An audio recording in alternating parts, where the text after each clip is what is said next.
To Gaza, where what's being described as a limited number of aid trucks have again been entering the territory, along with further airdrops. Israel says more than 120 truckloads of badly needed food and medicines were given out yesterday by the UN and aid agencies. Now, the Israeli military is observing a tactical pause in 3 areas of Gaza, allowing more aid in at Al-Mawasi, Deir al-Balah and in Gaza City. But for some, it's too little too late, with the Hamas-run health ministry saying another 14 people have died from malnutrition in the past 24 hours. The Israeli government doesn't allow the BBC and other international news organizations into Gaza, so Jeremy Bowen has been on board a Royal Jordanian Air Force plane dropping aid, and he sent us this report. At a desert air base in Jordan, some hope perhaps for the starving people of Gaza. Not just because 2 aircraft, one Jordanian, the other from the United Arab Emirates, were being loaded with relief supplies, but because the airdrops are a sign that the humanitarian crisis in Gaza is now high on the international agenda. Deaths from starvation have finally forced it there in a way that months of warnings from Palestinians and from the UN could not. The Jordanian aircraft took off for Gaza's airspace. It was a short flight. The loadmasters worked fast to prepare the parachutes for the drop. If they didn't open, a ton of relief supplies on a pallet could kill a family if it landed on a tent, which is the only shelter most Gazans have now. Right, these are the parachutes which will guide the aid down to Gaza.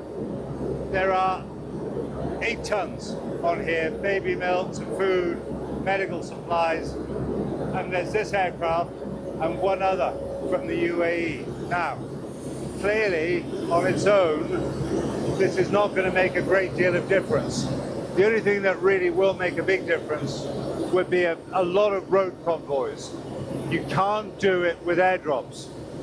But airdrops are symbolic, they're telegenic, they look good on television, and they give the impression that something's being done. And without question, the fact this is being permitted by the Israelis means that they have responded to pressure. As the Hercules approached Gaza, the countdown started. 3 minutes to go.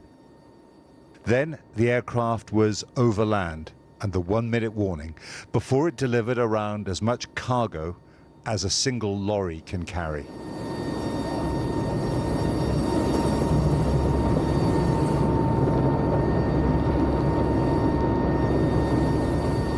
They counted the parachutes and gave a thumbs up. All of them opened. Airdrops are usually considered a last resort, a way of getting limited supplies fast to remote and inaccessible emergencies. But Gaza is not remote, and it has been inaccessible because Israel has ruled that it must be. So the Jordanians have passed on a message from the Israelis. The Israelis don't want us to film out of the window at the devastation inside Gaza. But I've spent 10 minutes looking at it with my own eyes. And I can tell you that communities in the north of Gaza that I knew well, very vibrant, tens of thousands of people living hard lives, but actually with a remarkable human spirit, are flat. There's nothing left of them. Now, if you've been watching satellite pictures, it won't come as any surprise. But seeing it is really something.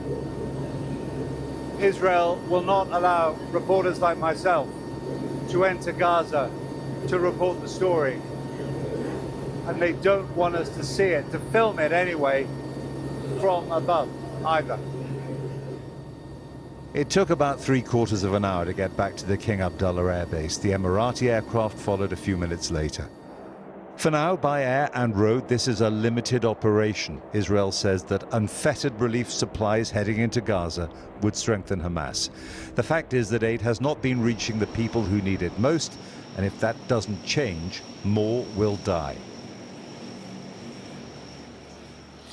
Jeremy, you spoke there about the pressure on the Israeli government to allow more aid into Gaza. Is there now a sense perhaps that we've reached a tipping point where Mr. Netanyahu and his cabinet can no longer ignore global condemnation of how this war is actually being fought?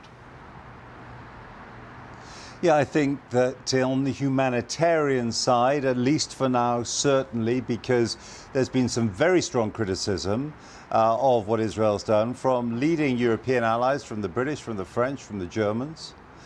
They have dismissed the Israeli argument that actually it's not their fault at all, it's the fault of Hamas and the fault of the UN, and that they don't put restrictions on what goes in there.